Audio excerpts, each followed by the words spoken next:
اعوذ باللہ من الشیطان الرجیم بسم اللہ الرحمن الرحیم۔ السلام علیکم۔ 9th کلاس اردو کلاس میں آج ہم پڑھیں گے سبق نمبر 8 جس کا عنوان ہے لہو اور قالین۔ ہمارے اس سبق کے مصنف ہیں مرزا ادیب۔ مرزا ادیب اردو ادب کے مشہور ڈرامہ نگار تھے۔ سبق لہو اور قالین ان کا ایک یکبابی ڈرامہ ہے جس میں ہمارے معاشرتی رویوں پر تنقید کی گئی ہے اور بتایا گیا ہے کہ اپنی عزت و شہرت کے لیے کسی کو سیڑھی نہیں بنانا چاہیے۔ سب سے پہلے ہم اپنے اس سبق کے مشقی سوالات کی دہرائی کریں گے، اس کے بعد نثر پاروں کی تشریح کریں گے۔ تو 9th کلاس مشقی سوالات میں ہمارا سب سے پہلا سوال ہے، تجمل نے اختر کے بارے میں کس قسم کے خیالات کا اظہار کیا؟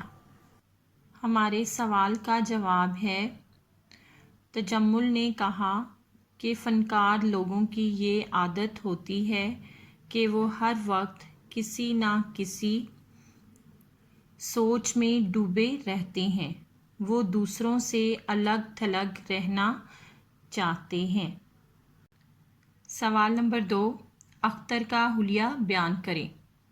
جواب، اختر ایک ادھیڑ عمر کا شخص تھا، سر کے بال بکھرے ہوئے، آنکھیں شب بیداری کی وجہ سے سرخ، لباس پاجامہ اور قمیض آستینیں چڑھی ہوئی، آنکھوں کے گرد حلقے زیادہ نمایاں تھے۔ ہمارا سوال نمبر 3 ہے، اختر کو کون تصویریں بنا کر دیتا تھا؟ اختر کو اس کا غریب مصور دوست نیازی تصویریں بنا کر دیتا تھا۔ سوال نمبر 4، نیازی نے اپنی تصویریں اختر کے حوالے کیوں کیں؟ جواب، نیازی ایک غریب مصور تھا، وہ بہت مشکل سے زندگی بسر کر رہا تھا، اسے اپنی بہن کی شادی کے لیے بھی رقم کی ضرورت تھی۔ جب نیازی کو پتہ چلا کہ اختر خود تصویریں نہیں بنانا چاہتا تو اس نے اپنی بنائی ہوئی تصویریں اختر کے حوالے کر دیں اور اس کے بدلے میں زندگی کی آسائشوں کے لیے رقم لے لی۔ سوال نمبر 5، تصویریں اختر کی نہیں ہیں، اس انکشاف پر تجمل کا رد عمل کیا تھا؟ اس کا جواب کچھ یوں ہوگا، جب تجمل کو پتہ چلا کہ جن تصاویر کو وہ آج تک اختر کی تصاویر سمجھتا رہا ہے وہ کسی اور کی ہیں تو اسے دھچکا سا لگا۔ اس نے اختر سے کہا کہ تم مجھے اب تک دھوکہ دیتے آئے ہو، میں کبھی سوچ بھی نہیں سکتا تھا کہ تم اتنی پست سطح پر اتر چکے ہو۔ سوال نمبر 6، تجمل حسین کی کوٹھی کا نام کیا تھا؟ جواب، تجمل حسین کی کوٹھی کا نام النشاط تھا۔ سوال نمبر 7، تجمل کی عمر کتنی تھی؟ جواب، تجمل کی عمر 40 اور 45 سال کے درمیان تھی۔ سوال نمبر 8، تجمل نے اختر کو کون سی خوشخبری سنائی؟ جواب، تجمل نے اختر کو بتایا کہ اس کی بنائی ہوئی تصویر کو نمائش گاہ کے ججوں نے اول انعام کا مستحق قرار دیا ہے۔ سوال نمبر 9، اختر 2 سال قبل کہاں رہتا تھا؟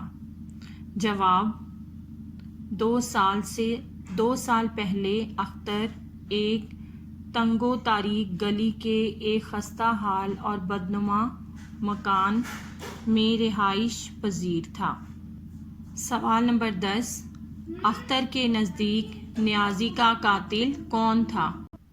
جواب، اختر کے نزدیک نیازی کا قاتل سیٹھ تجمل حسین تھا، کیونکہ سیٹھ تجمل نے اس کا فن خرید لیا تھا اور ایک فنکار کے لیے اس کا فن اس کی اولاد کی طرح ہوتا ہے۔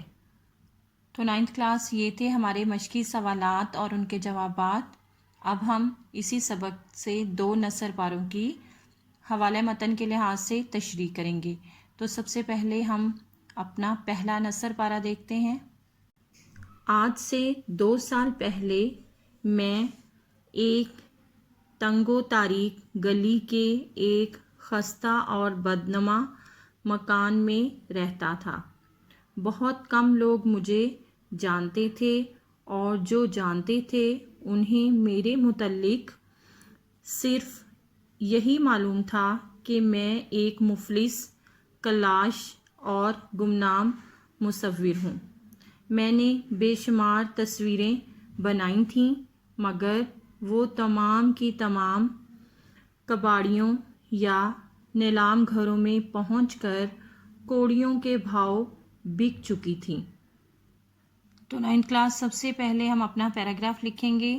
پیراگراف لکھنے کے بعد ہم حوالہ متن لکھتے ہیں۔ حوالہ متن میں ہم لکھیں گے سبق کا عنوان لہو اور قالین، مصنف کا نام مرزا ادیب، خط کشیدہ الفاظ کے معنی، تنگ و تاریک، چھوٹی اور اندھیری، مصور، تصویر بنانے والا، کلاش، مفلس یا غریب، کوڑیوں کے بھاؤ، سستے داموں یا معمولی قیمت پر۔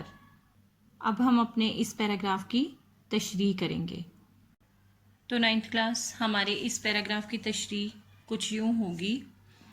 اختر اپنے ماضی کی تصویر سیٹھ تجمل کو دکھاتا ہے کہ 2 سال پہلے وہ ایک تنگ و تاریک گلی میں ایک ایسے مکان میں رہتا تھا جو ٹوٹا پھوٹا اور دیکھنے میں بھی اچھا نہیں لگتا تھا۔ اختر کے گھر کا نقشہ اس کی مالی بدحالی کی عکاسی کرتا ہے۔ اختر اس امر کی بھی وضاحت کرتا ہے کہ اسے بہت کم لوگ جانتے تھے، اور اگر چند لوگ جانتے بھی تھے تو انہیں بس یہی معلوم تھا کہ میں ایک مفلس اور گمنام مصور ہوں۔ مفلسی انسان کا تعارف بن جاتی ہے۔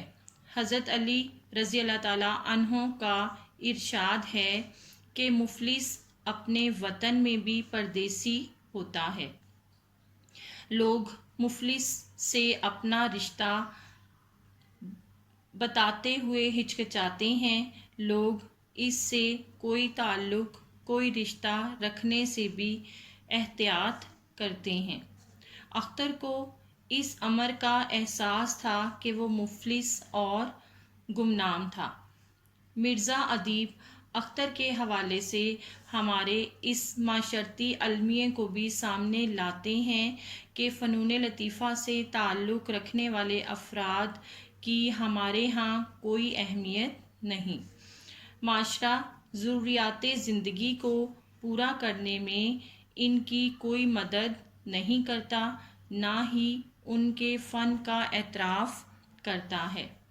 اختر کہتا ہے کہ اس نے بے شمار تصویریں بنائیں، لیکن وہ تصویریں آرٹ گیلریوں کی زینت نہ بن سکیں۔ نہ ہی کسی دولت مند نے اس کا مول لگایا، بلکہ وہ کباڑیوں کے پاس یا نیلام گھروں میں گئیں اور معمولی قیمت پر فروخت ہوئیں، جیسے کاٹھ کباڑ بکتا ہے۔ ایسا معاشرہ جہاں دولت کو اہمیت حاصل ہو، وہاں وہی لوگ عزت پاتے ہیں جن کے پاس دولت ہوتی ہے۔ ایسے معاشرے میں شعر و ادب یا مصوری کو وقت کا ضیاع سمجھا جاتا ہے۔ ادبی کتابیں یا تصویر کم سے کم قیمت پر خریدنے کی کوشش کی جاتی ہے، اور اگر کوئی خریدتا ہے تو صرف اپنی واہ واہ کرانے کے لیے کہ لوگ اسے فنون لطیفہ کا ماہر یا سرپرست سمجھیں۔ سیر تجمل کا کردار اسی طبقے کی نمائندگی کرتا ہے۔ اب ہم اسی سبق سے اپنا دوسرا پیراگراف دیکھتے ہیں اور پھر اس کی حوالہ متن کے لحاظ سے تشریح کریں گے۔ ہمارا دوسرا پیراگراف ہے، رؤف کھڑے کیوں ہو، اس پاجی کو دھکے دے دے کر نکال دو، لے جاؤ اسے پاگل خانے میں، پولیس کو ٹیلی فون کرو، یہ پاگل ہو گیا ہے، خطرناک پاگل ہے۔ رؤف اختر کو دھکے دے کر باہر نکالنے لگتا ہے۔ اختر چیخ چیخ کر کہہ رہا ہے، تم قاتل ہو، تم نے قتل کیا ہے، میں خاموش نہیں رہوں گا۔ یہ آواز آہستہ آہستہ ڈوبنے لگتی ہے۔ تجمل دائیں ہاتھ کی انگلیوں سے پیشانی کا پسینہ پونچھتا ہے، پردہ گرتا ہے۔ سب سے پہلے ہم اپنا پیراگراف لکھ لیں گے، اس کے بعد حوالہ متن۔ حوالہ متن میں سبق کا عنوان لہو اور قالین، مصنف کا نام مرزا ادیب۔ خط کشیدہ الفاظ کے معنی دیکھتے ہیں۔ پاجی گناہ گار، پاگل دیوانہ، پیشانی ماتھا، قاتل قتل کرنے والا۔ تو 9th کلاس، اب ہم اپنے اس پیراگراف کی بھی تشریح کریں گے۔ جب اختر سیر تجمل کو یہ احساس دلاتا ہے کہ اس کی وجہ سے اس کا دوست نیازی موت سے دوچار ہوا ہے، تو وہ سیر تجمل اپنے ملازم رؤف سے کہتا ہے کہ وہ اختر کو دھکے دے کے گھر سے باہر نکال دے، پاگل خانے میں فون کرے کہ یہ پاگل آزاد دندناتا پھرتا ہے، اسے پکڑ کر لے جائیں۔ پولیس کو فون کریں کہ یہ لوگوں کے لیے نقصان کا باعث بن سکتا ہے، اس لیے اسے گرفتار کر لیں۔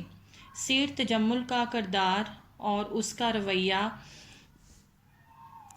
معاشرے میں شرفا کے اس حصے کو ظاہر کرتا ہے جو کبھی اپنی غلطی تسلیم نہیں کرتا، جس کے نزدیک انسانی جذبات و احساسات کی کوئی اہمیت نہیں ہوتی، جو مال و دولت کو ہی سب کچھ سمجھتے ہیں۔ انسانیت کیا ہے، انسانی قدریں کیا ہوتی ہیں، ایسے افراد کو اس کی کوئی پرواہ نہیں ہوتی۔ وہ اختر کی بیان کردہ سچائی پر شرمندگی محسوس کرنے کی بجائے اسے پاگل قرار دے دیتا ہے۔ دوسری طرف اختر کا ضمیر اسے ملامت کرتا ہے، وہ برملا سیر تجمل کو قاتل قرار دیتا ہے اور وہ یہ موقف اختیار کرتا ہے کہ وہ سچائی کا اظہار کرتا رہے گا، کبھی خاموش نہیں ہوگا۔ حضور اکرم صلی اللہ علیہ وآلہ وسلم نے ایمان کے جو درجے بیان کیے ہیں، ان میں سب سے کم تر درجہ یہ ہے کہ برائی کو برا سمجھا جائے، اس سے بہتر یہ ہے کہ برائی کو برا کہا جائے، اور سب سے بہتر یہ ہے کہ برائی کو روکنے کی کوشش کی جائے۔ اختر برائی کو برا کہنے کی منزل پر ہمیں نظر آتا ہے۔ جب نیازی کی خودکشی کا اسے پتہ چلتا ہے تو اس کا ضمیر جاگ اٹھتا ہے، احساس جرم اس کے لیے ناقابل برداشت ہو جاتا ہے، تو وہ سیر تجمل کے دو بدو آ کر دل کا سارا غبار نکال دیتا ہے۔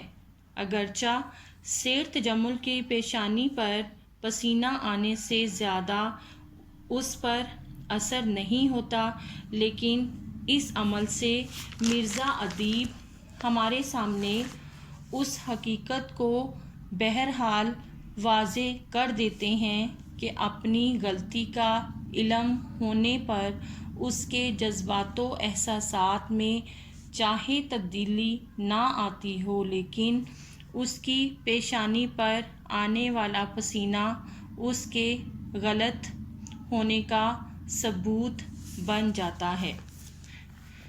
9th کلاس امید کرتی ہوں تشریح سمجھنے میں آپ لوگوں کو مدد ملی ہوگی۔ آج کے لیے اتنا ہی، کل اگلے سبق کے ساتھ انشاءاللہ پھر ملیں گے۔